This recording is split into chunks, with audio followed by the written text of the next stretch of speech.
we all have choices. When you start embodying something about you have a choice of how to spend your money, you've got enough money to spend on what you want, it changes everything. The more you become more conscious and the more you work on your worth barometer, the less you're going to be motivated by buying stuff you don't really need. Unbelievable what can happen when you have a positive mindset and you're able to visualize and manifest. This can create a positive, abundant mental space. And it's so much more freeing than being fearful and anxious and worried. Hi, my name is Annette, your host of the Wealth Inside and Out podcast. I'm a certified financial planner and founder of the Millionaire Insider. For over 30 years, I have been advising and researching the top 1% of millionaires, and I am passionately obsessed with money, mindset, and the intersection of self-worth and net worth, and how the two connect and allow us to live fulfilled and wealthy lives on our terms. I'm a Midwestern girl who had a dream, began investing $25 a month 35 years ago, and today have a multi-million-dollar net worth.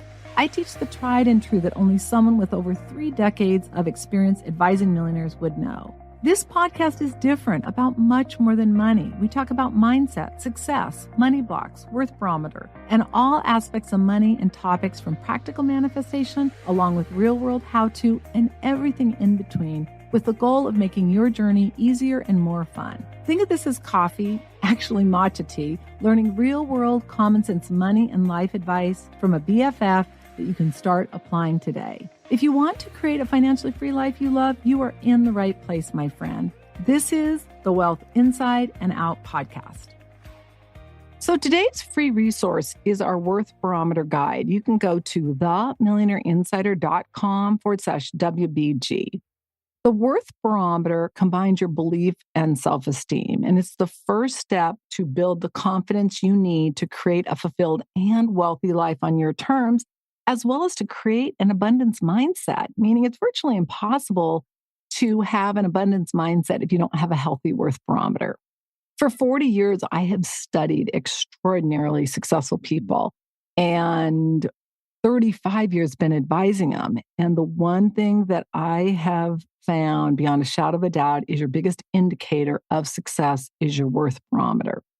So if you want to be able to secure your financial future, your retirement, and create a life you love, it all begins with your worth barometer. Again, you can get access to this free guide at themillionaireinsider.com/WBG. For today's show notes and resources, you can go to themillionaireinsider.com/38. All materials and intellectual property are copywritten by themillionaireseries.com. This information is not intended to replace any advisor or specialist or to provide you any investment, financial, tax, retirement, planning, or healthcare advice. All participants agree to hold millionaireseries.com and its affiliates harmless for results achieved or not achieved. So let's dive into abundance versus scarcity mindset and how it impacts your life. Literally how it impacts every single aspect of your life. So the first thing I want to dive into is what is the difference between an abundance versus a scarcity mindset? So there are basically two mindsets and they are vastly different. And the outlook they have is different as well as the outcome, including the quality of your life.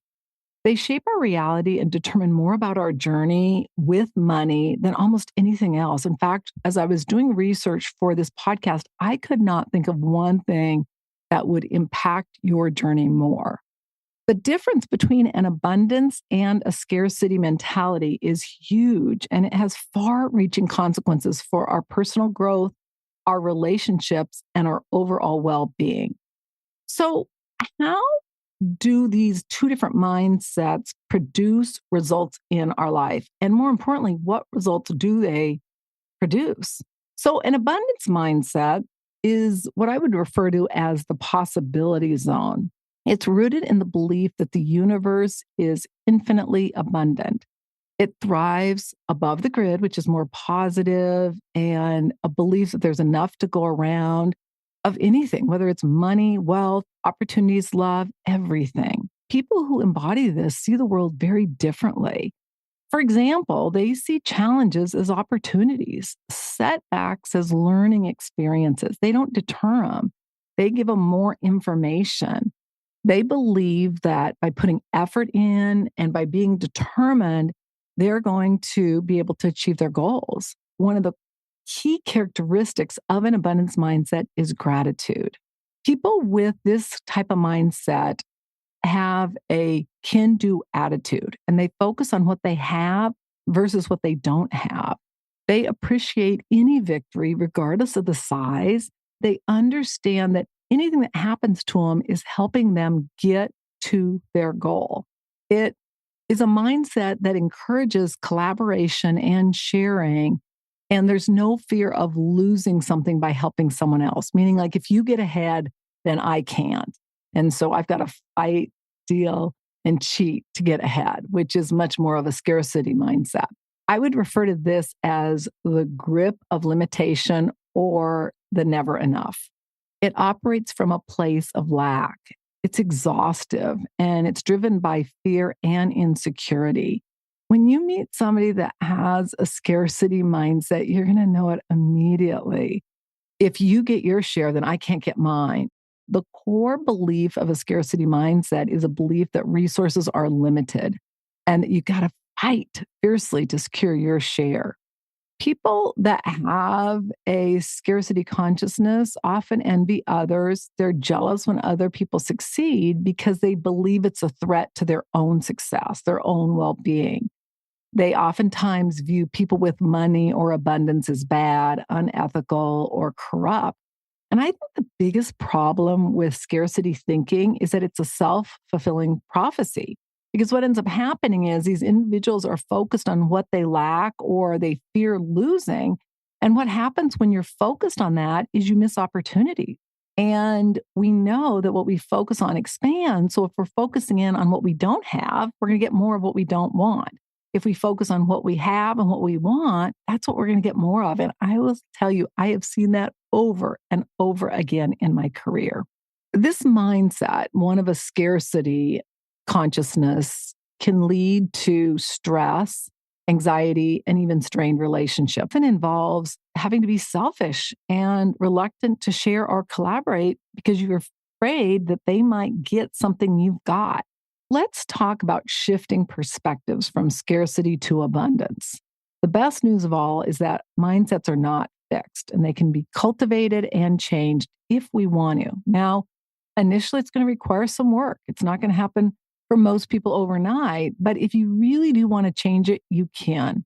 And it requires that we rewire our brain to focus on abundance, more than enough versus scarcity. Shifting from a scarcity to an abundance mindset requires a conscious effort and self-awareness. And there are some strategies that can really help. One is to practice gratitude. Start a daily gratitude journal and just acknowledge the aspects of your life. Now, most people would say the positive aspects. If you've listened to episode 33 at themillionaireinsider.com/33, which I'll link to in the show notes, you know that for me, I'm grateful for every experience because I find some of the most difficult experiences, some that I didn't think I wanted, have been pivotal to my success. And I think a lot of times the universe gives us opportunities to see how we show up, what we do, and to stay on course, even when it would be easy to get off course. And the result is amazing. One of the ways you can practice gratitude is giving back to others, whether it's through acts of kindness, sharing your knowledge, or resource. And it's just interesting, but generosity fosters abundance. That's why it's so powerful. So consider adding a practice of gratitude. If you need some ideas, again, check out themillionaireinsider.com/33. I loved that episode. And you'll learn from that I love paying it forward. I love buying things for people that look like they need support. It's just, to me, it's just so rewarding. All right, the next thing is to change your thinking, beliefs, and language. So I want you, first of all, to just start paying attention to what you're thinking, to what you believe, and the words you use. A lot of times, our thoughts are just unconscious because we are not in the driver's seat of our brain, and that child primal brain is in charge, and we just have a feeling, and then that's what we start focusing in on. And we don't realize it's not so much the circumstance or the situation as it is how we're thinking about that. And that thought dictates how we feel. And so by being clear on that and really present, which requires that we slow down. I'll link to it in the show notes, but there is a phenomenal book about slowing down your mind, and I'll link to it in the show notes, but it's all about getting into the slow lane, just slowing down. And when we start being conscious of how we're thinking and what we believe, we can slow down. But one of the things you can also do is start replacing scarcity driven phrases like, I can't afford it, versus ones that are more empowering, like, I'm financially free. I achieve my goals with ease. I make it happen. Or I choose how to spend my money. One of the things that's always fascinating to me is my children are always like, why can't we get that? And it's like, because I don't choose to buy that. And I have to be very careful to not say we can't afford that, right? Because I'm not going to lie. But the point being is that we all have choices. When you start embodying something about you have a choice of how to spend your money, you've got enough money to spend on what you want, it changes everything. The more you become more conscious and the more you work on your worth barometer, the less you're going to be motivated by buying stuff you don't really need. All right, the next thing is to set goals that move you forward. Again, what we focus on expands. So we want to set goals and celebrate our successes along the way. This builds confidence and reinforces an abundance consciousness. You want to find abundance mentors. Surround yourself with coaches and people who embody an abundance mindset and then learn from their perspectives and behaviors. This podcast is an excellent example, as is our blog at themillionaireinsider.com/blog or themillionaireinsider.com/podcast, because a lot of what I teach and I believe and I've seen proven over and over again is an abundance mindset is not only a better way to live, but it's a better way to achieve your goals. People who have a poverty consciousness, it's just miserable and it's exhaustive. And their life is anything but fun. It's very difficult to live fulfilled when you are always focused in on what you don't have. All right, the next thing is to visualize your success. One of the things that's powerful about visualization is they've done studies where people visualize it and where people actually do it. And your subconscious mind can't tell the difference between reality and what you visualize. That's why visualization is so powerful. And I share that, we have three amazing homes, but two of our homes, one overlooking the ocean, one up in the mountains, I visualized both of those. And when I walked into our ocean condo, I was just, oh my gosh, it was literally what I had been visualizing for 10 years.